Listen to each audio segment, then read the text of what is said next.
Boa tarde a todos. Eu, na verdade, vou deixar as perguntas ao mesmo tempo que eu vou falando, porque eu acho que vai ficar melhor. Por quê? Porque só são 20 minutos. E a grande dificuldade que eu tive ao preparar esse tema foi o tempo, né? Como é que eu vou falar de saúde emocional, de um tema que envolve tantos outros temas em tão pouco tempo e ainda com interação, né? Então, esse foi um grande desafio, elaborar esse tema pensando em tudo isso. Então, na verdade, nós vamos falar de uma forma assim, um pouco mais resumida, né? Não tem como falar muita coisa e também ainda discutir um pouco o tema em tão pouco tempo, né? Então, já vão me perdoando aí que eu vou pegar pouca coisa dentro do tema porque não tem como pegar mais. Então, quando se fala em saúde emocional, quando fala em saúde física é muito simples, né? Saber quando é que eu estou bem ou quando eu não estou, não é verdade? Então, se eu estou com febre, eu estou com um problema na minha saúde física, né? Se eu estou com dor de cabeça, eu estou com algum problema na minha saúde. Agora, se eu estou, por exemplo, muito triste, deprimida, ou se eu estou muito ansiosa, eu estou também com problema na minha saúde ou não? Sim, na verdade, eu estou também com problema na minha saúde. Eu tenho uma amiga que ela está com problema de depressão. Ela até aqui da igreja foi embora, agora mora em outro lugar. E há algum tempo ela veio para cá, acho que ano passado, e aí conversamos bastante, né? Porque ela foi para uma cidade pequena. E em cidade pequena, algumas vezes as pessoas não entendem que o fato da pessoa ter depressão não quer dizer que ela deixou de ser crente, não é verdade? O fato da pessoa ter essa doença, né, o síndrome do pânico, ou qualquer outra coisa que seja, quer dizer que ela deixou de acreditar em Deus? Quer dizer que ela abandonou a fé? Quer dizer que ela não é mais adventista porque ela sente isso? Não, né? E aí ela teve problemas com isso nessa cidade que ela foi. E quando ela veio conversar comigo, ela estava muito triste com isso, né? E quando nós fazemos o curso de psicologia, uma das coisas muito recorrentes é justamente ainda existe na sociedade um certo preconceito com as doenças que não são doenças físicas, que são psicológicas. Por exemplo, alguém tem problema em dizer que está com febre, ou que está tossindo, que está gripado, ou que está se sentindo mal, com dor na coluna? Alguém tem problema em dizer isso? Não, né? Alguém tem problema em dizer o que você tem? Não, estou com uma dor na garganta, né? Agora, quando a pessoa tem, por exemplo, depressão, ou quando ela tem esquizofrenia, ou quando ela tem algum outro problema psicológico, não é mais delicado ela dizer o que ela tem? E algumas pessoas nem gostam de dizer, porque tem medo do que vão ouvir, né? De qual vai ser a reação das pessoas. Ah, porque ela tem depressão, né? A fulana é depressiva.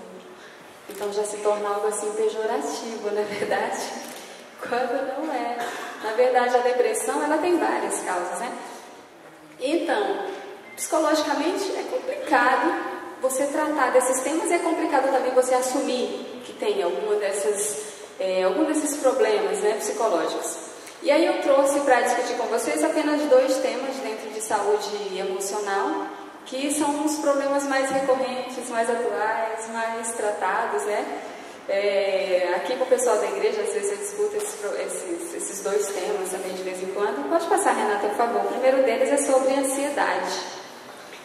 Aí aqui tem uma definição, né, de ansiedade, que a ansiedade é um distúrbio emocional, é um sentimento de insegurança, e não é uma insegurança assim qualquer, é uma insegurança intensa mesmo, como se você tivesse um perigo iminente, né? Tem um perigo muito próximo a mim, e eu sinto essa grande insegurança.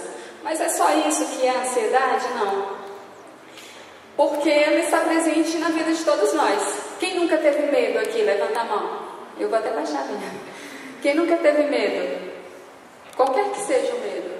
Quem nunca teve? Então todo mundo tem. E todo mundo já teve medo de alguma coisa. Hoje eu conversando com uma amiga minha, ela disse que tem medo de ter medo.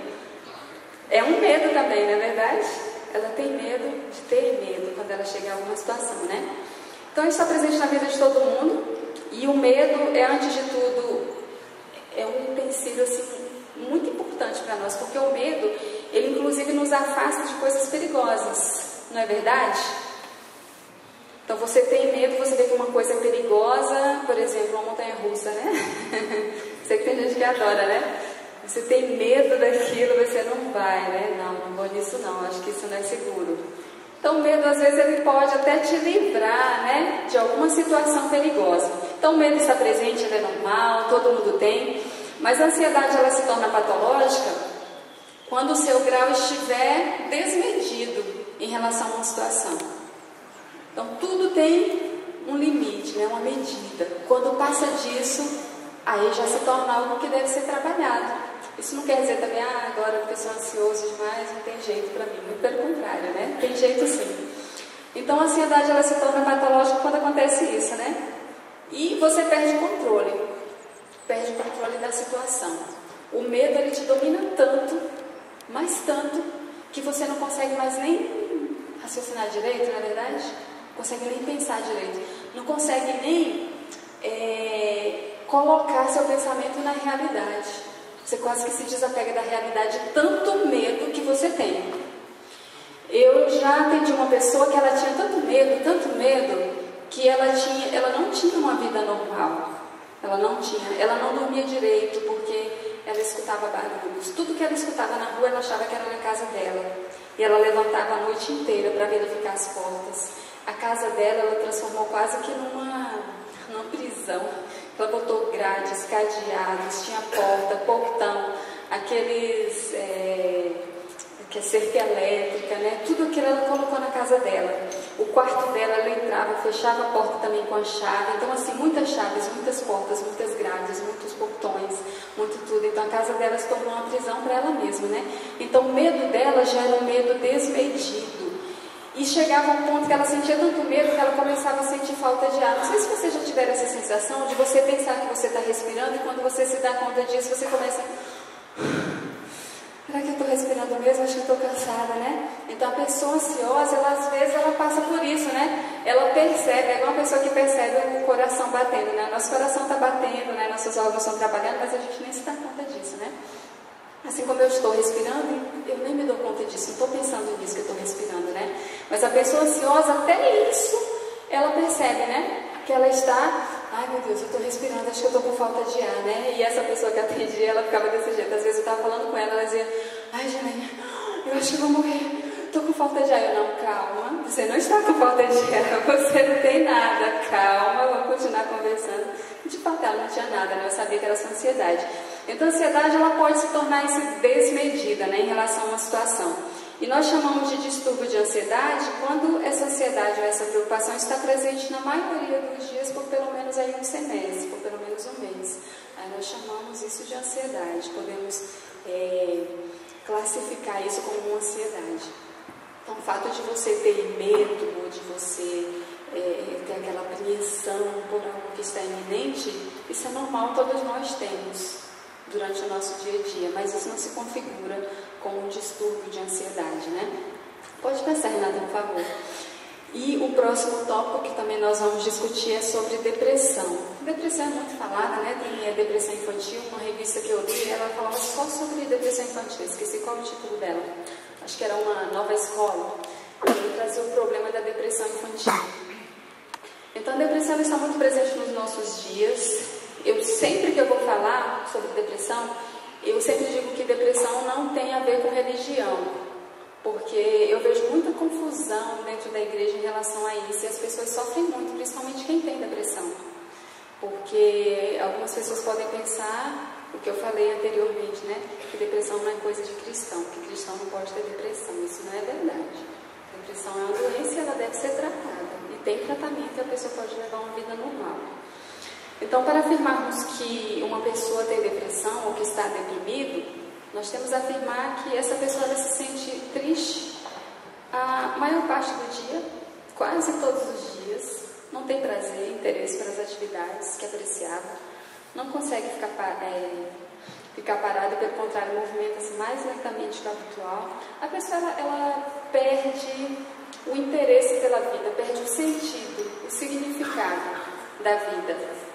Não sei se vocês já viram uma pessoa depressiva. Alguém já viu alguém depressivo, alguém deprimido? É triste mesmo, né? Eu já visitei uma amiga psicóloga também, fazia mestrado junto comigo, e ela estava exatamente no período da depressão. E ela estava no quarto dela, com a luz apagada, deitada, de costas, né, de bruços, para não olhar para ninguém. A luz do quarto apagada, ninguém podia acender a luz do quarto dela. Ela já tinha uns 2 dias ali deitada no quarto. Ela não se levantava para nada. Ela não estava cuidando da higiene pessoal dela. Ela não queria se alimentar. E talvez pelo fato de ser psicóloga, não sei, ela já sabia de tudo sobre a doença, ela não se tratava, ela se recusava a se tratar. E teve uma época que ela tentou o suicídio. Esse é o grande problema do deprimido, né? Principalmente aquele que não tem tratamento. Ele tira a própria vida. Por quê? Porque eu não vejo sentido em nada. Se eu não vejo sentido na vida, por que eu vou continuar vivendo? Por quê? Eu faço diferença na vida de alguém? Não, não faço. A minha vida tem sentido? Não, não tem. Então por que eu vou viver? Então aquelas pessoas, os deprimidos de fato, eles são os que mais se matam, os que mais se suicidam, porque para eles a vida não tem nenhum valor, não tem nenhum significado. E quando vocês veem essas pessoas que querem se matar, né, sobe lá em cima de algum lugar e chama a atenção de todo mundo, não sei o quê, aquele ali não quer de fato se matar, né? São mais os histéricos, né, que fazem isso. As pessoas que querem se matar de fato, elas vão lá caladinhas, né, pegam um vidrinho de remédio, toma, né? O deprimido faz isso. Ele vai lá, pega, essa minha amiga, ela cortou os pulsos, né? Então ela vai lá, quietinha, pega a faca, vai, corta os pulsos, né, para sangrar até a morte. Então o deprimido, ele faz isso. Ele quer mesmo morrer, ele quer mesmo dar fim àquela vida que ele já não vê nenhum sentido, né, nenhum significado. Então a pessoa, ela não sente esperança, ela se despreza, né? Agora, claro, morreu um parente seu. Quem é que não se sente triste com a morte de alguém querido? Todo mundo se sente triste com a morte de alguém querido. Isso é depressão? Não, não é. Então não vou dizer que a pessoa está deprimida porque aconteceu um evento que causou aquela grande tristeza nela. Eu tinha um professor, ele já faleceu, que ele dizia assim, que a depressão é uma grande tristeza sem um motivo concreto, conhecido. Então, ninguém morreu, assim, não aconteceu nada demais, e eu tenho uma grande tristeza. Essa é a depressão. E aí ele falava, agora a pessoa, claro, aconteceu uma coisa traumática, aconteceu alguma coisa triste, né? E aí ela se sente deprimida, se sente triste, aí a pessoa, a gente está deprimida, né? Como se depressão fosse sinônimo de tristeza. E não é, não, são coisas diferentes. Então, esses dois elementos aí, eles são determinantes, importantes da nossa saúde emocional. Quem que vai ter saúde emocional estando deprimido? Alguém pode ter saúde emocional estando deprimido? Não, né? Alguém tem saúde emocional estando ansioso, tendo distúrbio de ansiedade? Também não. Como então ser um adulto e não uma criança, considerando esses dois componentes, né? A ansiedade e a depressão. A ansiedade e a depressão, elas influenciam o nosso comportamento. Então, eu vou distinguir aqui comportamento de atitude, porque tem uma grande confusão. Acha que atitude e comportamento é a mesma coisa, né? Não são, são coisas diferentes. Eu até falei com os pais, né, numa reunião com os pais aqui da igreja.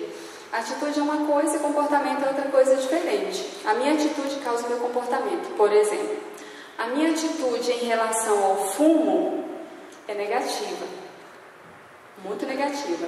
Então, o meu comportamento em relação ao fumo vai ser o quê? Eu não vou fumar. E eu também não vou incentivar ninguém que esteja próximo a mim ao fumo. Por quê? Porque minha atitude em relação ao fumo é negativa. Então, a minha atitude, ela influencia o meu comportamento, né? A minha atitude em relação ao estilo de vida saudável é positiva, né? Então, minha atitude em relação ao estilo de vida saudável é positiva. Dessa forma, os meus comportamentos em relação ao estilo de vida saudável, como o uso da água, do ar puro, da luz solar, ou seja, eu vou ser uma pessoa que vai desfrutar desses remédios. Os meus comportamentos estão sendo influenciados pela minha atitude positiva em relação a esse estilo de vida saudável. Então, vocês estão vendo que o comportamento é uma coisa e a atitude é outra? Que a atitude, na verdade, você não vê, você só vê com a atitude por meio do comportamento? Na psicologia se chama teta e tal, né? Então, o teta determina o tal. Então, o que eu penso determina o que eu faço. Então, se a minha atitude é positiva em relação a determinado tema, eu vou agir de determinada forma, né? Então, o comportamento é ação. E a atitude é o que eu penso sobre, né? É a atitude que eu tenho. Quando você diz tomar uma atitude, fulano tem que tomar uma atitude, né? Na psicologia, os professores brincam muito com isso, né? Gente, não tome atitude, tá? Tome refrigerante, tome sorvete, né? Tome água, mas, por favor, não tome atitude. Então, na sala de aula, ninguém podia falar em tomar atitude, né? Então, a atitude você tem e ela molda o seu comportamento. Então, a minha atitude em relação aos outros vai ser moldada pela minha saúde emocional, não é verdade? Se eu sou uma pessoa ansiosa, como é que eu vou tratar os outros? Eu tenho uma amiga que ela desenvolveu um teste de resistência à frustração. E eu acho que esse é um dos exemplos do teste. Deixa eu ver. Deixa eu falar. Nesse teste dela, por exemplo, eu estou numa festa. Acabei de chegar na festa. E eu coloquei uma roupa assim maravilhosa para ir para essa festa. E eu acabei de chegar, estou aqui com a pessoa que está me acompanhando. E aí eu entro nessa festa e chega alguém que está conversando comigo, e está com um copo assim de suco de uva, né, conversando comigo. E minha roupa é clara. E aí essa pessoa, por uma distração, ela tropeça e derrama isso na minha roupa. Qual vai ser a minha reação em relação a isso? Vai ser uma relação agressiva ou eu vou levar aquilo no amor? Esse teste dela é um teste de resistência à frustração. Que avalia, claro, a agressividade também, né? Estou vendo aqui que eu tenho 4 minutos. Então, qual seria a nossa atitude diante de uma situação como essa?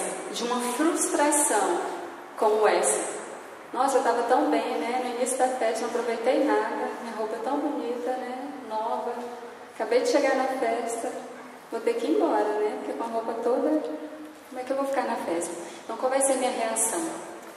Qual vai ser, o que eu vou pensar? Qual vai ser o meu comportamento? O que eu vou fazer? Se eu sou uma pessoa ansiosa, com alto nível de ansiedade, o que eu vou fazer? Vocês acham que eu vou fazer se eu sou uma pessoa muito ansiosa? Exatamente. Eu vou chorar, né? Eu vou embora, eu vou xingar a pessoa, né? Eu vou perder a linha, né? Eu posso até bater na pessoa, então xingar. Como é que você faz uma coisa dessa e presta atenção, não é verdade? Então eu vou ter uma série de comportamentos que eu não teria se eu tivesse as minhas emoções sob controle. Se eu tivesse minhas emoções sob controle, certamente eu teria uma reação diferente. E aí eu coloquei aqui no último slide, pode passar, Renata, por favor. Eu coloquei aqui no último slide 4 tópicos. O primeiro deles inclusive a Bíblia fala sobre isso, né? Você é responsável por você. Quantas vezes acontecem algumas coisas conosco que nós colocamos a culpa no outro? Né? Quem foi a primeira a fazer isso? Eva, né? Então ela foi comer a maçã, Senhor, mas foi a serpente que me enganou, né? E ela me enganou e aí eu peguei e comi. Então a culpa foi dela, não foi minha. E aí vem o Senhor e pergunta, mas Adão, o que você fez? Ele, Senhor, a mulher que tu me deste, né?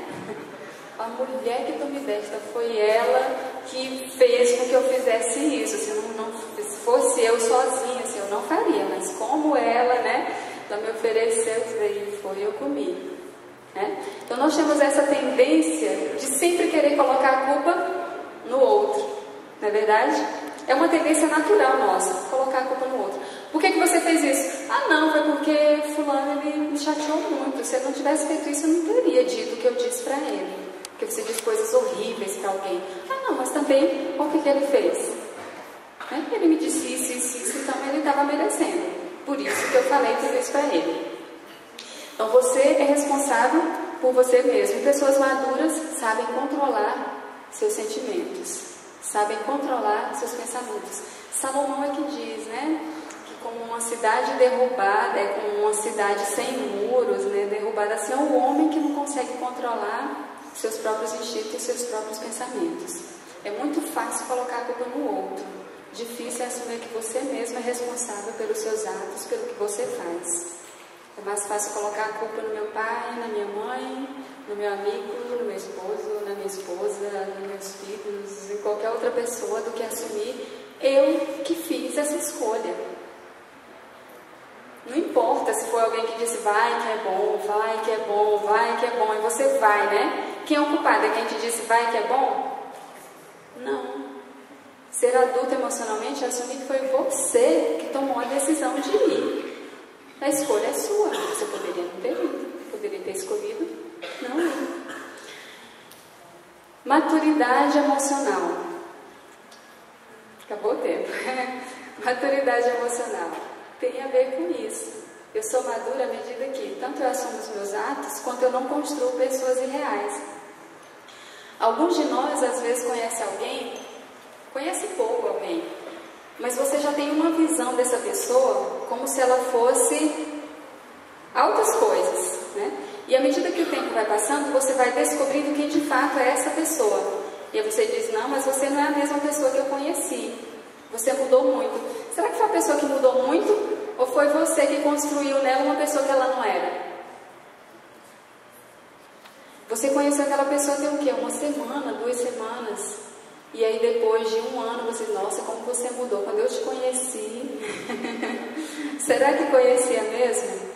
Então nós temos essa tendência aqui de fechar a Gestalt, né? Fechar a Gestalt, os pontos, os gaps com aquilo que nós mesmos queremos. E depois nós cobramos das pessoas o que elas não são, o que nós colocamos para elas serem. Ser madura emocionalmente é você reconhecer e aceitar as pessoas como elas são, e não como eu quero que elas sejam. Então, se eu te amo pelo que você é, sabendo quem você é, com todos os seus defeitos, com todas as suas qualidades. Tanto que, quando pergunta assim, por que você ama fulano? Você pode dar uma série de descrições, porque é uma pessoa legal, mas assim, o fato real do porquê você ama essa pessoa, na verdade, não é por nenhum desses atributos, né? Porque todo mundo tem defeito, e não se ama só pessoas perfeitas. Então, ter saúde emocional é ter essa maturidade, e é ter esse controle sobre os seus sentimentos, sobre os seus pensamentos. É assumir o que você faz, assumir as suas escolhas e controlar o que você vai fazer, né? E a Bíblia nos dá vários exemplos em relação a isso. Valdir, sei que o tempo acabou, né? Extrapolei 2 minutos. Sim, se alguém tiver alguma questão, Valdir sugere que seja depois, né? Porque os meninos vão cantar. Então, obrigada, gente. Boa tarde.